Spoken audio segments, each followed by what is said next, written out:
Bonsoir les amis, comment allez-vous? J'espère que vous allez bien. Je dis bonsoir, mais c'est selon l'heure à laquelle vous allez voir cette vidéo, c'est peut-être bonjour aussi. En tout cas, vous voyez, la décoration de Noël, ça y est, elle est faite à la maison, hein. Je vous souhaite d'ores et déjà de très très bonnes fêtes de fin d'année. C'est vrai que Noël se rapproche à grands pas maintenant. Pour ma part, on va partir en Allemagne. Figurez-vous, passer quelques jours là-bas, un peu se détendre après le boulot, ça va faire du bien, ça c'est sûr. En tout cas, je vous souhaite à toutes et tous d'excellentes fêtes de fin d'année. Oui, je sais qu'il y en a qui n'aiment pas trop les périodes de Noël, il y en a d'autres qui adorent. Moi, je fais partie de ceux qui trouvent ça magique, notamment comme mon fils d'ailleurs, le fait de le voir émerveillé. On est allé encore ce week-end au marché Noël de Ciné et il adore ça. Donc rien que pour ça, c'est juste du bonheur. Marché Noël de Ciné d'ailleurs, qui est un des plus beaux marchés de Noël de Belgique. On y est allé le vendredi parce qu'on se dit si on y va le samedi ou le dimanche, là ça va être full, ce ne sera pas possible. Mon frère y est allé dimanche et franchement, il a regretté parce qu'il ne savait rien faire, il y avait tellement de monde. Nous, vendredi, ça a encore été. On a eu du mal quand même pour garer la voiture, mais il y a des navettes de toute façon, hein. On se gare à Ciné Expo et il y a des bus qui vous amènent sur le marché de Noël. Donc voilà, c'est vraiment super sympa et c'est un des plus beaux marchés de Noël de Belgique. Voilà, le marché de Noël de Ciné. Je ne vais pas vous parler bien sûr de Noël dans cette vidéo, mais répondre à une question qui m'a été posée. Donc c'est une personne qui habite en Belgique, qui a un réseau 3 fois 230 volts et qui aimerait bien passer en 3 fois 400 volts.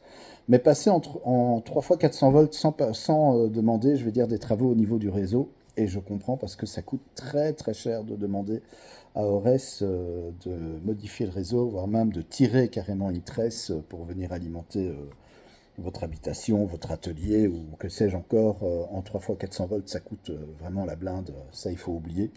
Par contre, c'est vrai que le transformateur, c'est une solution qui est pas trop mal, mais attention quand même aussi que le transformateur, ça coûte cher. Maintenant, il faut voir, hein, trouver des transformateurs ou autotransformateurs aussi on peut, mais je conseille quand même des transformateurs triphasés, transformateurs élévateurs de tension dans ce cas-ci. On peut en trouver d'occasion, regardez sur internet, vous allez trouver facilement. Donc il faut un transformateur forcément qui soit au primaire 3 fois 230 volts et au secondaire 3 fois 400 volts. Alors, au niveau de la puissance, comme on est en triphasé, eh bien, la formule, c'est la puissance est égale à la tension multipliée par le courant, multipliée par la racine de 3. Il y a aussi le cosinus phi, mais bon, on ne va pas en tenir compte avec ce petit calcul que j'ai déjà fait. Donc 230 volts fois 63 ampères fois 1,73 qui est la racine de 3, on arrive à 25 068 VA. Ce qui fait un transformateur grosso modo de 25 kVA, 26 kVA. Voilà, 25-26 kVA, c'est très bien. Donc, compte tenu aussi qu'en 400 volts, forcément, le courant sera moindre. C'est logique. Prendre un exemple tout simple. Allez, pour faire simple, en 200 volts, on a 63 ampères. Bien forcément, en 400 volts, on aura la moitié de 63. C'est logique.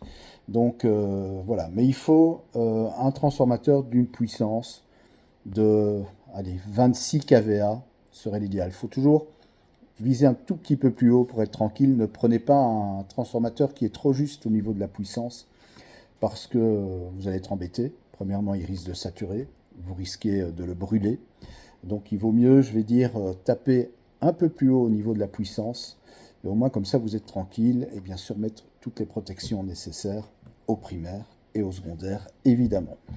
Donc voilà, un transformateur donc, de 25 068 VA.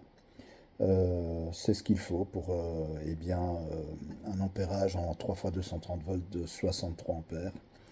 Donc autant vous dire que bon, ce sont évidemment des appareils qui sont coûteux, assez onéreux. Mais comme je l'ai dit, regardez sur Internet, vous allez certainement trouver, il y a moyen de trouver des transformateurs d'occasion. Donc je rappelle encore, transformateur, élévateur de tension. Comme je l'ai déjà dit, c'est vrai qu'un transformateur, je vais dire, est réversible.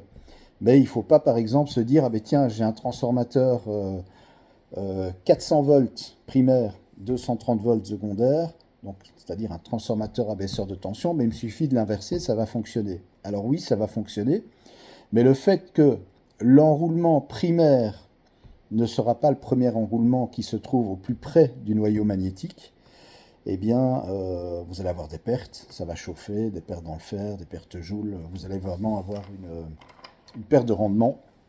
Donc il faut à tout prix prendre un transformateur triphasé, 3 x 230, 3 x 400 volts, donc 26 kVA, élévateur de tension. Voilà, merci d'avoir regardé cette vidéo. Ben, écoutez, je vous retrouve prochainement pour une nouvelle vidéo. En attendant, si on ne s'entend plus d'ici là, mais je aurai encore l'occasion bien sûr de vous souhaiter un joyeux Noël, ben, passez d'excellentes fêtes de fin d'année. Je vous embrasse.